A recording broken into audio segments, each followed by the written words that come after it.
Hello everyone and welcome to this sudden video. Yesterday Sega released the trailer for Sonic Origins, the new classic compilation that takes the excellent Taxman and Stealth remasters and finally bring them to consoles and PC. Not only that, but there will also be a remaster for Sonic 3 and Knuckles, which is great!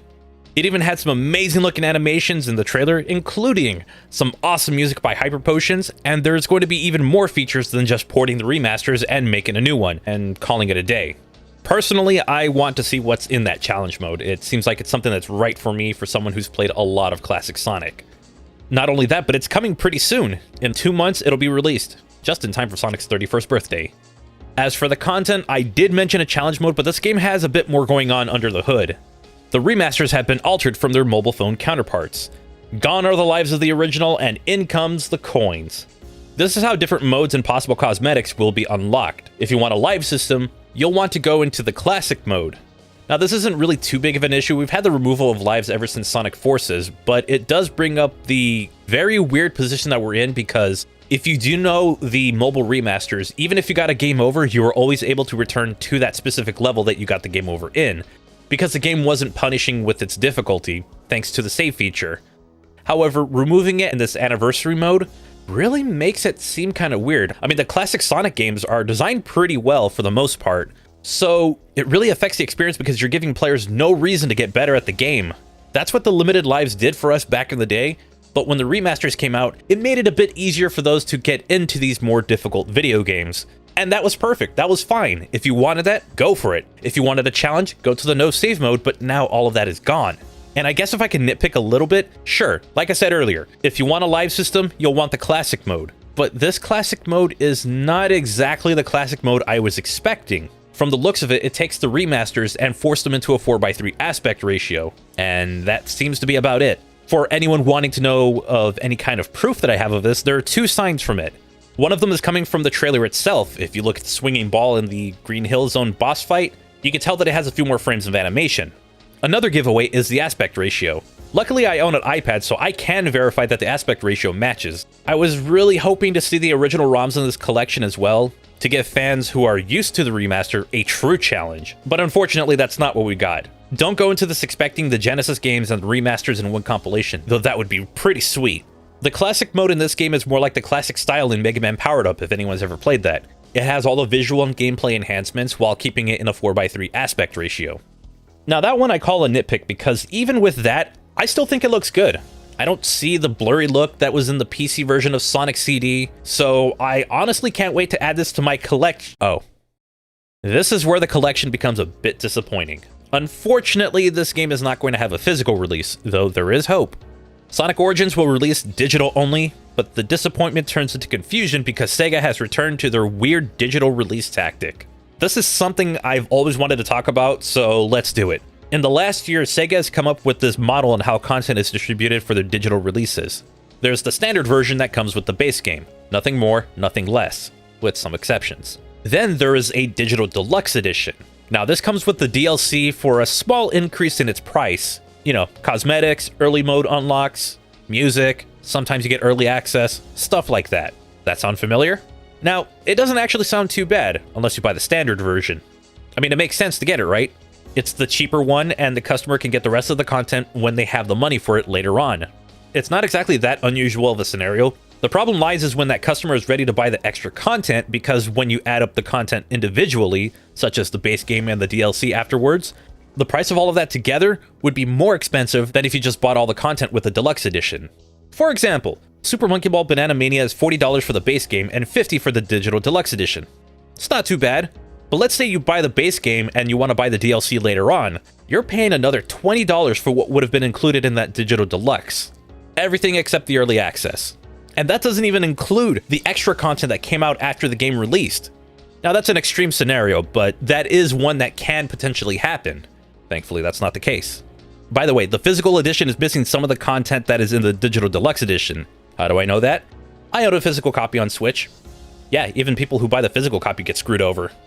So when I see the different packs, I start to get very concerned because from past experiences, I know the base game with the DLC will add up to around $50 to $55 when the digital deluxe is only $45. The question I want to ask is, why does this need to exist? Why does Sega insist on releasing another title this way? I don't just mean why not make the game and all the extra content equal the price of the digital deluxe edition. I mean, why bother with a digital deluxe edition in the first place? Why not just have one version of the game so that way all of the content can be included? When I said there is hope for the physical version, I should have said there is some hope, because I know a hypothetical physical copy will be missing some content as well. Here's the solution, Sega. Why not make a physical copy for $45 or $50? Sure, the price will be really pushing it, but at the very least, all of the content could be included and some physical goodies if you really want that. As for the digital release of the game, why bother doing two versions of the game? Wouldn't it be nice to have everything in one game? Sure, there's a couple of things such as the extra coins that you can get at the beginning. Make that a pre-order bonus. Oh wait, you already have. So why lock everything else to get customers to pay $5 more? At this point, you really don't need a standard and deluxe edition since the price increase is very small, because it only really affects the people who buy the base version when all you have to do is just say, hey, we have this game, it has all of this content, go for that.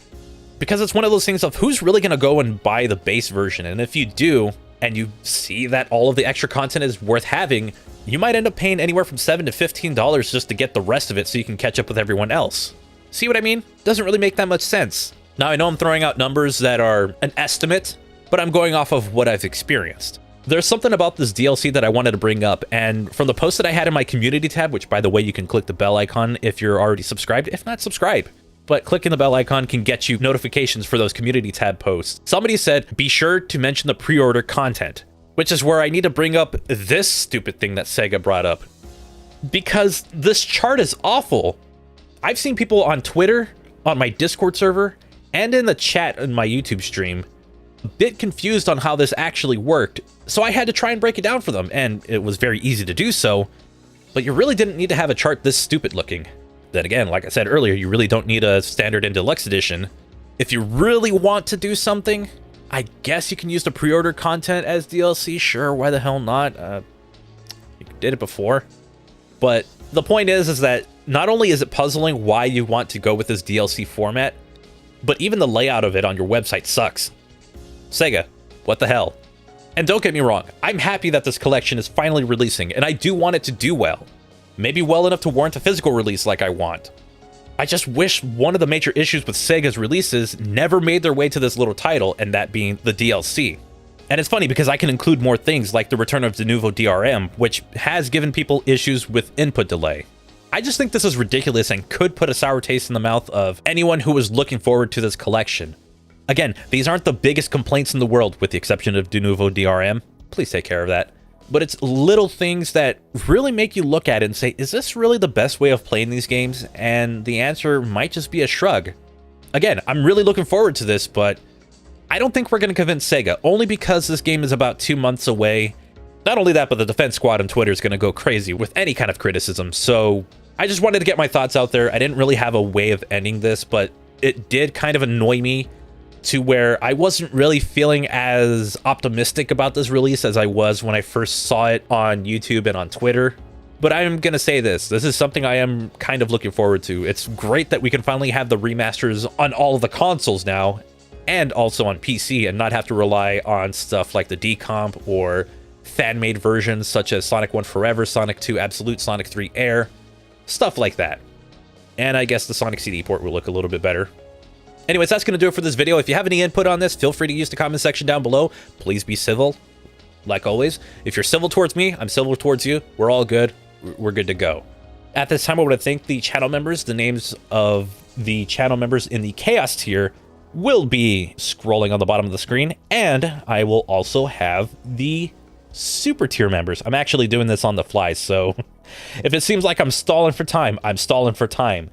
Anyways, they are Dork in a Hat, Tactical Discord, Martin YT Plays, Ultrasonic Hero, and Ryan Rolfs over on Patreon. If you want to join them and get your name shout out at the end of the video at the Super tier, feel free to do so with the join button below this video or with the Patreon link below this video as well. And if not, and if you feel that the Chaos tier is more your kind of thing, hey, I appreciate everything I get. So I thank you for your extra support. It is greatly appreciated. You are all awesome. If you want to find more things that I'm doing, I did have a tweet that kind of blew up. They spelled ass, so it's pretty funny. I also have a second channel that I'm planning on making more content for, so if you want to see Let's Play content, you can go there. I'm on all kinds of social media, And with that said, I will see you for the next video, which is going to be the Sonic 2 movie review. I keep putting this off, and it's not intentional. I'm very sorry. But there's going to be a spoiler-free and a spoiler-full review, and then once we do that, we're going to jump right back into Mega Man. Anyways, with that said, I hope you all have a wonderful and safe day. I will see you all next time. Until then, take care.